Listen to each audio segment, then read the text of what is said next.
Hello साथियों। भारतीय साक्षर नियम 2023 और भारतीय साक्षर नियम 1872 में आज हम धारा 11 पढ़ेंगे। सेक्शन 11 है जबकि अधिकार या रूढ़ि प्रश्नगत है तब सुसंगत तथ्य। अब यहाँ बात आती है, पहली दो स्थितियां यहाँ। पहला क्या है, जबकि अधिकार, यहाँ अधिकार दिया हुआ है या रूढ़ि प्रश्नगत है तब सुसंगत तथ्य।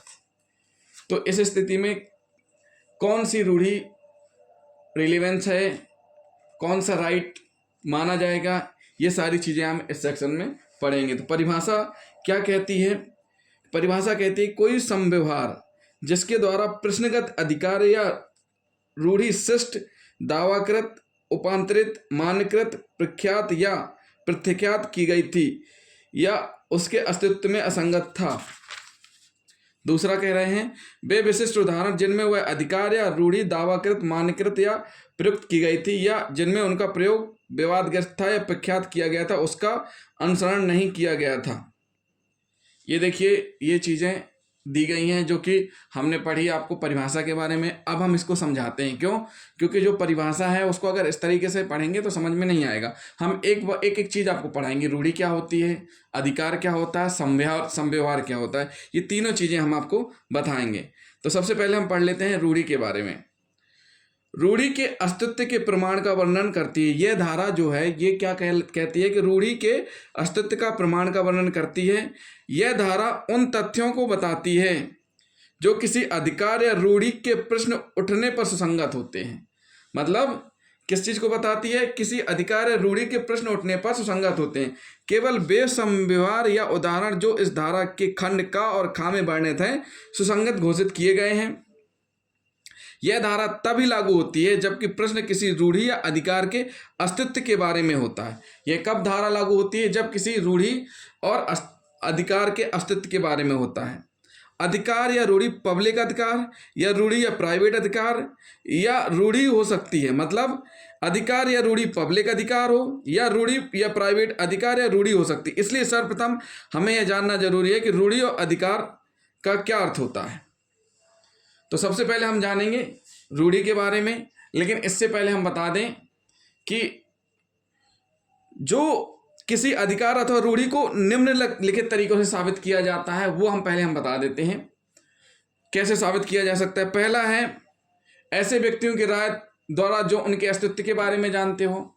मतलब इस जो रूढ़ि और अधिकार है, ये जो आप अधिकार और रूढ़ि देख रहे हैं, इसको किन तरीकों से साबित किया जा सकता है? तो पहला है ऐसे व्यक्तियों की राय द्वारा जो उनके अस्तित्व के बारे में जानते हैं। मतलब कोई भी घटनाक्रम है, सही है कि नहीं है, अस्तित्व के बारे में जानते हैं। ऐसे व्यक्तियों के कथन द्वारा। नंबर 2, ऐसे व्यक्तियों के कथन द्वारा जिनकी मृत्यु हो चुकी है, जिनकी उपस्थिति बिना औचित्यपूर्ण विलंब या खर्चे के प्राप्त नहीं की जा सकती। मतलब ऐसे व्यक्ति जो बयान दे गए हैं लेकिन उनकी मृत्यु हो चुकी है। या कह सकते हैं जिनकी उपस्थिति बिना अनौचित्यपूर्ण विलंब, मतलब बिना मतलब का विलंब होगा, आ नहीं पाएंगे, विदेश चले गए हैं, या खर्चे के प्राप्त नहीं की जा सकती, उनकी उपस्थिति प्राप्त नहीं की जा सकती खर्चे की। तो कहते हैं कि जैसे मान के चलो किसी ने FIR लिखी थाने में और उसकी डेथ हो गई, पुलिस अधिकारी ने FIR लिखी और उसकी डेथ हो गई, तो क्या वो है नहीं उपस्थित? तो क्या उसकी द्वारा ये माना जाएगा कि FIR नहीं लिखी गई? उसकी मानी जाएगी कि हाँ उसने FIR लिखी है। यानी उस चीज का अस्तित्व बताएगी, उसके द्वारा लिखी गई चीज या उसके द्वारा दिया गया बयान उस अस्तित्व के बारे में बताएगा।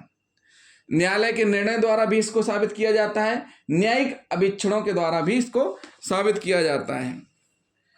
अब साथियों हम पढ़ लेते हैं क्या रूढ़ि के बारे में। तो जिन साथियों ने हमारा चैनल अभी तक सब्सक्राइब नहीं किया तो हमारे चैनल को जरूर सब्सक्राइब कर लें। रूढ़ि क्या है? रूढ़ि एक विशिष्ट नियम है जो बहुत पहले से कायम हो और जिसने किसी विशिष्ट क्षेत्र में विधि की शक्ति प्राप्त कर ली है। अब देखिए, रूढ़ि तो बहुत चली आ रही हैं, कुछ अच्छी रूढ़ियां हैं, कुछ बुरी रूढ़ियां हैं।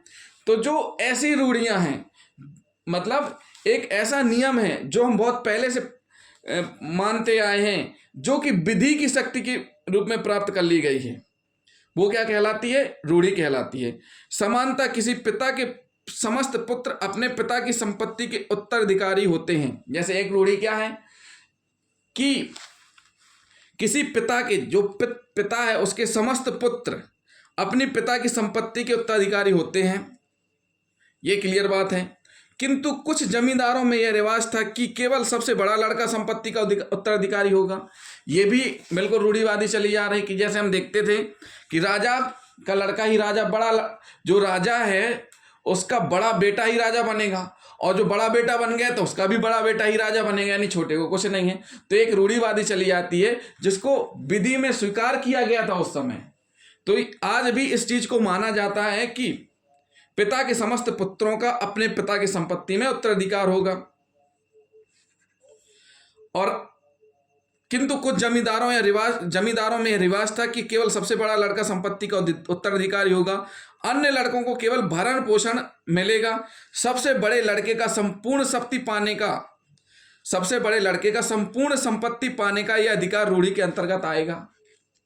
फिर हम पढ़ेंगे रूढ़ी का मुख्य लक्षण यह है कि यह देशव्यापी नहीं होती। यह जो रूढ़ी है ये देशव्यापी नहीं होती है।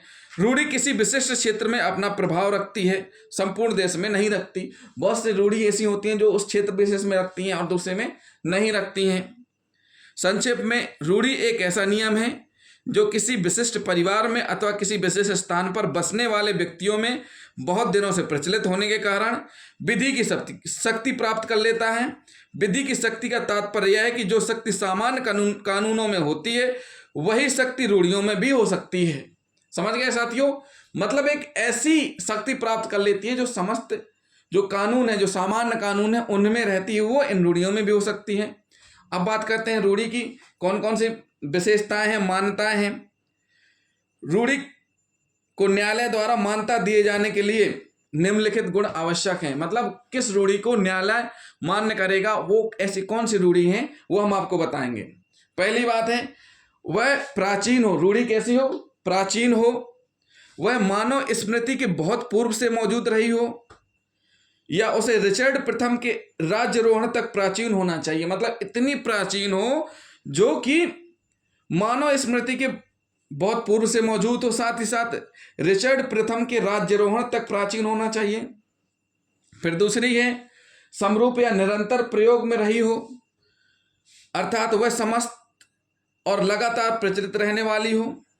तीसरा है शांतिपूर्ण हो, अर्थात उसका प्रयोग लोग शांतिपूर्ण ढंग से करते रहे हों, अर्थात दूसरे शब्दों में उसके प्रयोग के विरुद्ध कोई आवाज ना उठाई गई हो। जैसे राजा का बड़ा लड़का राजा बनेगा, उसमें किसी ने आवाज नहीं उठाई।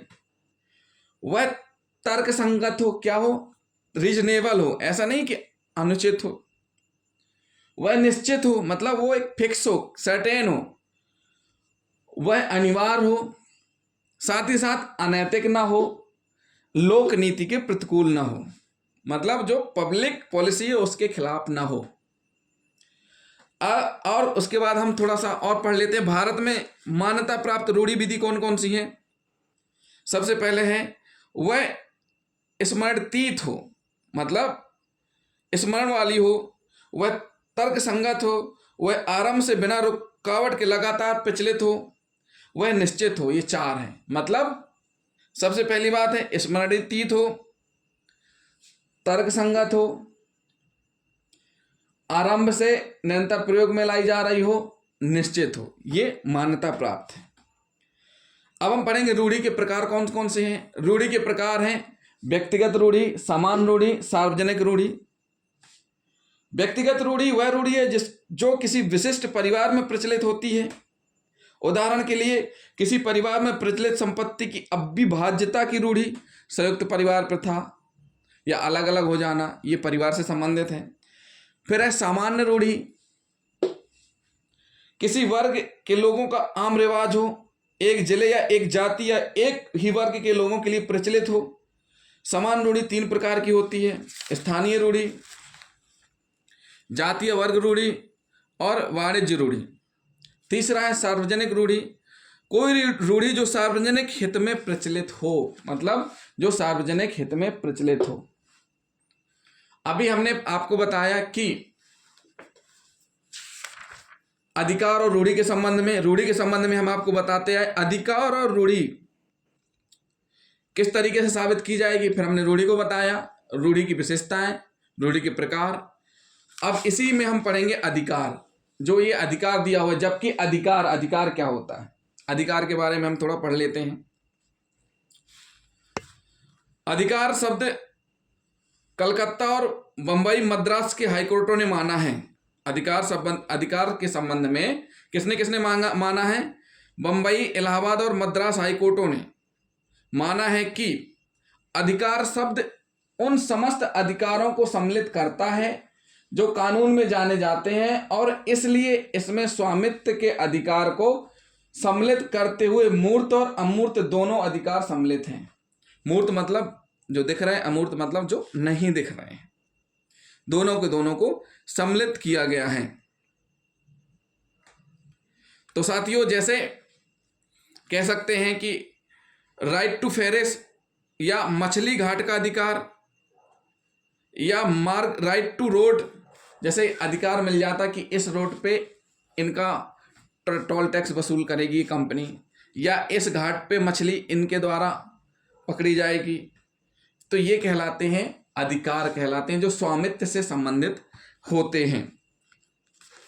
उसके बाद साथियों, हम आपको बताने जा रहे हैं समव्यवहार, जो इसमें दिया हुआ है का में कोई समव्यवहार जिसके द्वारा प्रश्नगत अधिकार या ये चीज। तो समव्यवहार है क्या, ये जानना बहुत जरूरी है। तो समव्यवहार का अगर देखा जाए कॉमर्स की भाषा में, ट्रांजैक्शन मतलब लेन देन, कोई किसी व्यापार या लेन देन जो दो या अधिक व्यक्तियों में हो। लेकिन बात आती है जब साक्ष्य नियम की, तो यहां समव्यवहार का मतलब क्या होगा, यहां हम आपको बता देते। समव्यवहार पहले से ही किया गया अथवा पूरा किया गया कार्य है। समव्यवहार क्या है? पहले से किया गया है या पूरा किया गया कार्य है, जो किसी एक व्यक्ति द्वारा किया जाए, जो किसी दूसरे व्यक्ति के अधिकारों को प्रभावित करे और जिससे कोई वाद का कारण पैदा हो, समव्यवहार है। मतलब एक व्यक्ति या एक दूसरे व्यक्तियों के द्वारा कुछ ऐसा किया जाए जिससे विधि द्वारा निषिद्ध कार्य या विधि द्वारा निषिद्ध कानून का उल्लंघन हो, जिससे कि अधिकारों को प्रभाव हो, अधिकार प्रभावित हो, जैसे मारपीट करना, लड़ाई झगड़ा, जो कि एक काउज ऑफ एक्शन हो, वो यहां समव्यवहार बोले गए। समव्यवहार संविदा से व्यापक शब्द है, क्योंकि प्रत्येक संविदा समव्यवहार होती है, किंतु प्रत्येक समव्यवहार संविदा नहीं होती है। इस धारा में समव्यवहार के लिए आवश्यक है कि वह वास्तविक और सद्भावपूर्ण हो। बेनामी समव्यवहार जिसको संपादित करने के अभिप्राय से नहीं किया गया है, एक कृत्रिम समव्यवहार और कानून की दृष्टि में इसे समव्यवहार नहीं माना गया है। तो साथियों, लास्ट में हम आपको बताएंगे कि कोई चीज जो एक बार हो या खंड या विशेष उदाहरण को बताता हो, जिसमें अधिकार या मांगा गया हो, जिसमें उसके अस्तित्व को बताया गया हो। दावा या मांग का तात्पर्य किसी व्यक्ति के द्वारा किसी अन्य व्यक्ति के द्वारा, या अधिकार की मांग जिसमें आवश्यक की मांग करने वाला व्यक्ति उस वस्तु में अपना कुछ अधिकार रखता हो, किंतु केवल अपने अधिकार को जताता या जताना या दावा या मांग नहीं है। मांग करने वाले व्यक्ति में सक्रियता का होना आवश्यक है। किसी विक्रय पत्र में केवल यह कथन विक्रेता का विशेष अधिकार, ऐसा उदाहरण नहीं कहा जा सकता। तो साथियों, ये था इस धारा का खा पॉइंट। इस धारा का जो का पॉइंट है उसको हम और समझा देते हैं कि कोई भी समव्यवहार जिसके द्वारा किसी विवादास्पद अधिकार या रिवाज का सृजन किया गया हो, अथवा जिसका सहारा लेकर ऐसे अधिकार या रूढ़ि की मांग की गई हो, अथवा जिसके द्वारा ऐसा अधिकार या रूढ़ि संशोधित किया गया हो, अथवा जिसके द्वारा ऐसे अधिकार या रूढ़ि को मान्यता मिली हो, अथवा जिसके माध्यम से ऐसे अधिकार को उपाप्त किया गया हो, अथवा ऐसा व्यवहार उस विवादास्पद अधिकार से असंगत हो, उस अधिकार अथवा रूढ़ि के अस्तित्व को सिद्ध करने के प्रयोजन के लिए सुसंगत माना जाएगा। जो हमने परिभाषा में आपको का पॉइंट बताया था, वही उसका अर्थ हमने आपको समझा दिया है। पहले इसके लिए जरूरी था रूढ़ि, अधिकार और समव्यवहार को जानना। तो हमने आपको सब समझा दिया कि कोई भी समव्यवहार जिसके द्वारा किसी विवादास्पद अधिकार या रिवाज का सृजन किया गया हो, मतलब कुछ ना कुछ कार्य हुआ हो जिससे समव्यवहार की स्थिति बनी हो, और साथ ही साथ जिसका सहारा लेकर ऐसे अधिकार या रूढ़ी की मांग की गई हो। तो ये हो गया का पॉइंट। और खा जो बोलता है आपका, खा क्या कहता है? खा कहता है कि किसी विशिष्ट उदाहरण जिनमें वह अधिकार या रूढ़ी दावाकृत, मान्यकृत या प्रयुक्त की गई थी। तो ये है, उदाहरण में आ जाएगा कि कोई चीज जो एक बार हुई हो, कोई चीज जो एक बार हुई हो, जिसमें अधिकार मांगा गया हो, जिसमें उसके अस्तित्व को बताया गया हो। मतलब कोई चीज जो एक बार हुई हो जिसमें अधिकार, राइट टू मांगा गया हो, जिसमें अस्तित्व को बताया गया हो। दावा या मांग का तात्पर्य किसी व्यक्ति के द्वारा किसी अन्य व्यक्ति, किसी वस्तु या अधिकार की मांग से है, जिसमें यह आवश्यक है कि मांग करने वाला व्यक्ति उस वस्तु में अपना कुछ अधिकार रखता हो, किंतु केवल अपने अधिकार को जताना या दावा या मांग नहीं, अधिकार को जताना बस नहीं, रखना भी जरूरी है। मांग करने वाले व्यक्ति में सक्रियता का होना आवश्यक है। किसी विक्रय पत्र में केवल यह कथन कि विक्रेता का विशिष्ट अधिकार है, ऐसा उदाहरण नहीं कहा जा सकता जिसमें कि अधिकार को बताया गया हो। जब तक वो चीज हो ना, ये कहने बस से नहीं माना जाएगा कि उसका अधिकार है।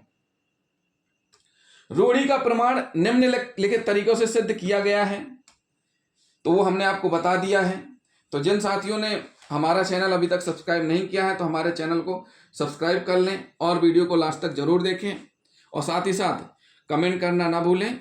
वीडियो को बेल आइकन बटन दबा लें, लाइक और शेयर जरूर करें। थैंक यू दोस्तों।